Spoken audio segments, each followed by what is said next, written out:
Brooklyn Independent Television.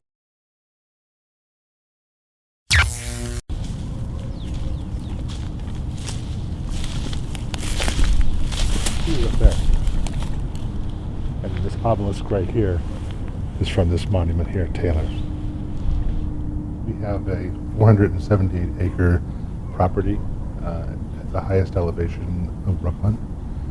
It's a National Historic Landmark cemetery. It's 175 years old next year.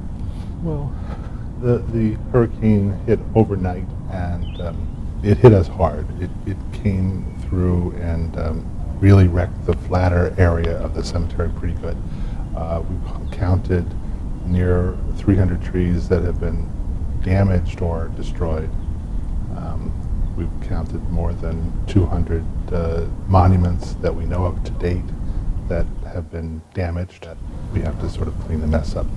But the trees left, which is substantial.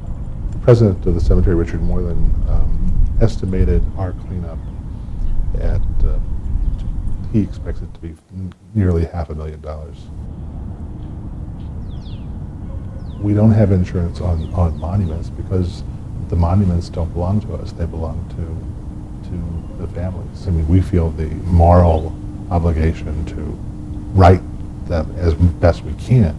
Yeah, it always is difficult. It's my least favorite part of the job is when I come in after a storm and just see devastation.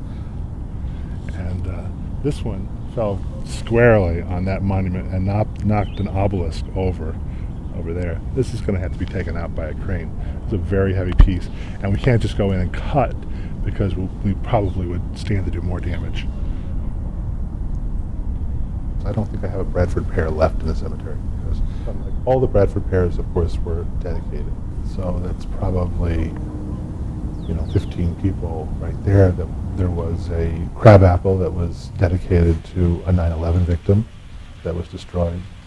There were other trees that looked like they were bananas that had been peeled, just laying on the ground like that. So I actually saw a 10-foot tall obelisk that was blown off of its pedestal. Usually when that happens, it's because a tree fell into it. There was no tree on it. The process is first uncovering them, getting the mess off of them so we can see and so we can find the missing pieces on the ground. And then the little pieces sort of get put back together like a puzzle. They get epoxied back in, and never as good as new, but pretty good. 20 feet up in the air usually, so you don't get a chance to see her up close, but there she is.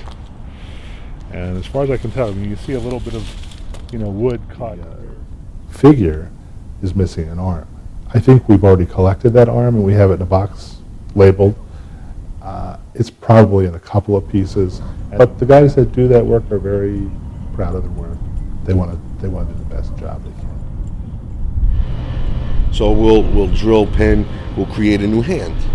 If it's no good, you can always break it off, start over. I'm gonna have to go out and reset whatever got knocked over, repair whatever broke, but it'll be busy.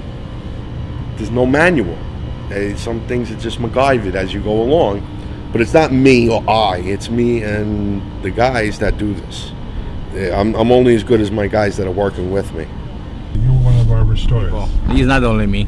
We're the doctor here. We must be doctors, yes. Because we got so many damage around us, and the damage take me a couple months to fix, or many months, I don't know. The cemetery is ultimately for the living. The dead don't care. Those living do care. And so we try to attend to those things as fast as we can. We're very committed to the history of this place and to the importance, the emotional importance of this place. So I still get calls daily, the storm was a month ago, and I was in the cemetery, and you still haven't cleaned up my grave. I know the cemetery is 478 acres, but to a lot owner, it's 3 foot by 9 foot. It's just them. But most people understand why they're here, because how great a space it is and how beautiful this space is and how historic it is. There's a reason they've chosen this place. We're awash in history and we're awash in nature, and it really is that combination that is just sort of spine-tingling some days, you know, when you go through and the light is right and the atmosphere is right, you know, and it's just like, this place, it's amazing. I really have grown affectionate towards it, and I care about it, and I hope that the work that we do shows that.